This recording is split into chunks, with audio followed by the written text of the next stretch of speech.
आत्मा से प्यार। मैं हिंदुस्तान यूनिलीवर कंपनी में ऑपरेटर का काम करता हूँ। मेरा घर कंपनी से 10 किलोमीटर दूरी पर स्थित है।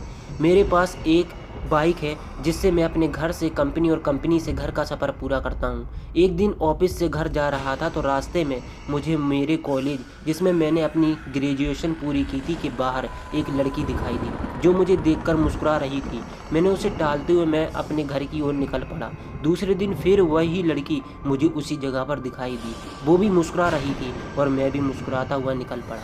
मुझे उसकी प्यारी सी मुस्कान से प्यार हो गया था, लेकिन कभी रोकने की कोशिश नहीं की। वो लड़की कई दिनों तक मुझे दिखी और एक दिन वो मुझे वहाँ नहीं दिखाई दी। मैं बेचैन हो गया, लेकिन मैं उसके बारे में कुछ नहीं जानता था और ना कभी बात की थी, इसलिए उसका पता भी नहीं लगा सकता था।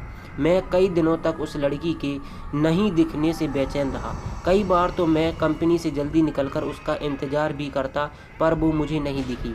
एक दिन मेरे मोबाइल पर किसी अनजाने नंबर से फ़ोन आया।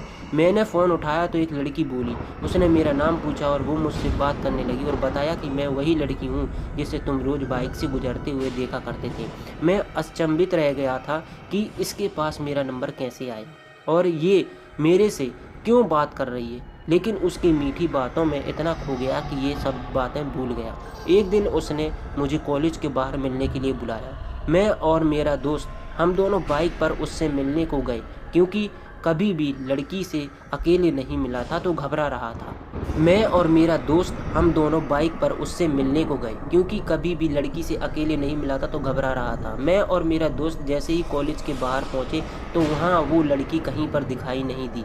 मैंने काफ़ी फ़ोन लगाया, लेकिन फ़ोन स्विच ऑफ आ रहा था। मैं घर लौट गया और घर में घुसते ही उसका फ़ोन आया तो मैंने गुस्से से कहा कि हम वहाँ पर आपका इंतज़ार कर रहे थे, आप क्यों नहीं आई? तो उसने कहा कि तुम अपने दोस्त को क्यों साथ लेकर आए थे? मुझे अकेले मिलने आना था। मैंने कहा ठीक है। अगले दिन सुबह-सुबह मैंने उसको फ़ोन लगाया, लेकिन उसकी मम्मी ने फ़ोन उठा लिया। मैं एक बार तो डर गया, लेकिन कॉलेज के प्रोजेक्ट का बहाना कर उससे बात करने को उसकी मम्मी से कहा। उसकी मम्मी ने कहा, पागल हो गए हो क्या? प्रिया को मरे तो 3 महीने हो चुके हैं। मैं हक्का-बक्का रह गया और मेरे हाथ से मोबाइल छूट गया और मैं बुरी तरह काँपने लगा। मैंने सोचा कि जिस लड़की को देख रहा था और जिससे मैं बात कर रहा था वो एक आत्मा थी। मुझे फिर भी विश्वास नहीं आया। मैंने अगले दिन फिर प्रिया की मम्मी के फ़ोन पर फ़ोन लगाकर सारी घटना सुनाई तो उन्होंने कहा, मेरी बात पर यकीन ना हो तो मेरे घर आकर देख लो। मैं प्रिया के घर गया तो प्रिया के फ़ोटो पर माला लगी थी। उसकी माँ ये घटना सुनकर भावुक हो गई, लेकिन उस दिन से मैंने अपनी वो सिम निकाल कर फेंक दी और नए नंबर ले लिए और फिर कभी फ़ोन